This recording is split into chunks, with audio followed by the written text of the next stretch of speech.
before we get to that level, how important it is that we pray for our potential boyfriends and girlfriends before we even get to that next stage and we become engaged to someone and we start preparing to spend the rest of our lives with someone, or we do actually get married, jump the broom, cross that threshold, and we go under covenant for God. It's so powerful to pray for that person. God says that we should love thy neighbor as thyself. So if we're loving the person next door as thyself, then what does that mean? What does that look like? Or what should that look like for the person that you're potentially engaging in a lifetime partnership with? The person that you are going to journey through life with as you guys fulfill your individual and collective purposes for the kingdom and for God. So being that if we are to love our neighbor as thyself, then that means that we are absolutely supposed to love our spouse as ourselves, because and when we engage under that covenant with God, not only are we serving God, we're serving the kingdom, we're serving the kingdom and God together. So that means that we have to serve one another in the midst of that. I just found that it's extremely important for several reasons. Firstly and foremostly, when we pray for one another, we are strengthening one another. We're strengthening them to be the best that they can be to fulfill their purpose that God has for their lives. And then we're also strengthening them for our partnership, right? So that we can collectively be as strong as we are individually. And then last but not least, I also believe that it's important to pray for your significant other, your potential significant other, because God can, when you engage in that intimate communication or conversation with God, God can reveal so many things to you that you need to know, not only about that person, but about yourself and about you guys' union or potential union. When you're in that intimate conversation with God, he can begin to give you so much revelation. I mean, I'm a witness of it in revealing your individual traumas and how it impacts your relationship, revealing those things that you struggle with, revealing the demons that you are battling, revealing what it is that God will call you to do right now.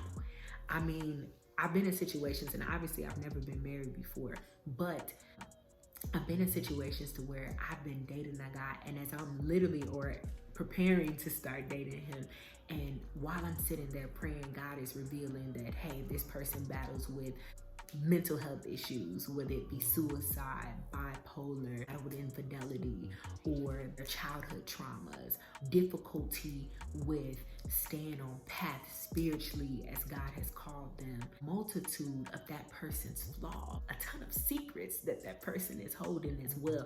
And not saying that every time you pray to God about your potential significant other that he's going to reveal, bones out of their closet, deep, dark, dirty secrets about this person, right? Or anything extremely profound.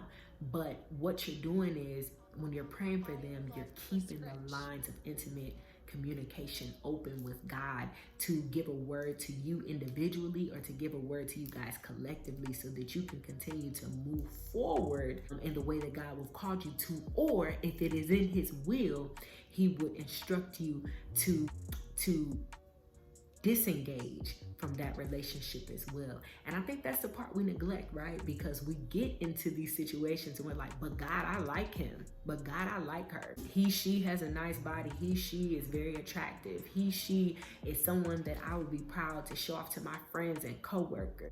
He can fix anything that I need him to fix. She knows how to cook gourmet meals. So we have these different reasonings as to why this person would be an excellent spouse for us. And the whole time, God is saying, but put your trust in me. Trust and believe in me. I will not leave you. I will not forsake you. It is my will. Jeremiah 29:11 tells us, for I know the plans that I have towards you, plans to prosper you and not to harm you, but plans to give you hope in a future. God intends for us to be prosperous and healthy not to harm us, not to hurt us. So he knows and he cares and he sees the type of spouse that he has for you. He knows the spouse that he has for you. But it's important that we're right here with God. It's important that we're so tight with God, that we're vibing with God so heavy to the point to where we're right in his will. We're with whom he needs us to be, doing what he needs us to do in order to fulfill the purpose that he has for us on this life, and in order to continue to impact the kingdom the way that he's ordained for us to do so.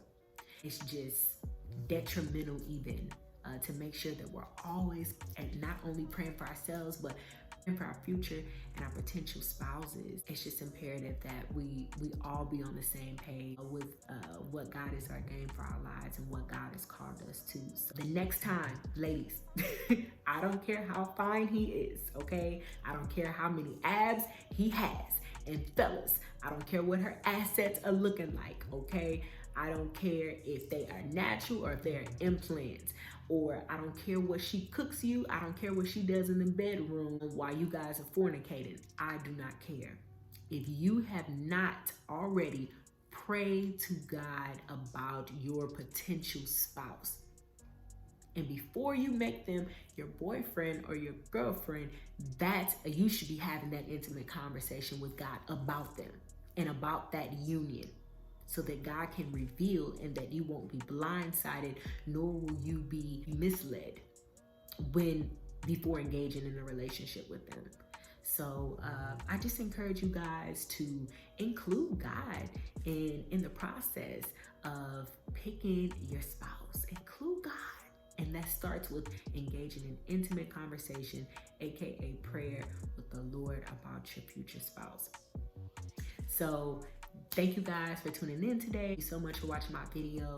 Make sure that you guys share your comments in the comment section, share this video with friends, family, anyone you feel that can truly benefit from what we discussed today. Again, the YouTube channel is at Speak Prosperity LLC. You can find us on Instagram and Facebook at Speak Prosperity LLC, on Twitter at S Prosperity LLC as well. So definitely check us out. The website is speakprosperityllc.net. Thank you for watching our video. Remember to like, comment, share, and subscribe. Turn on those notifications, y'all. Until next time.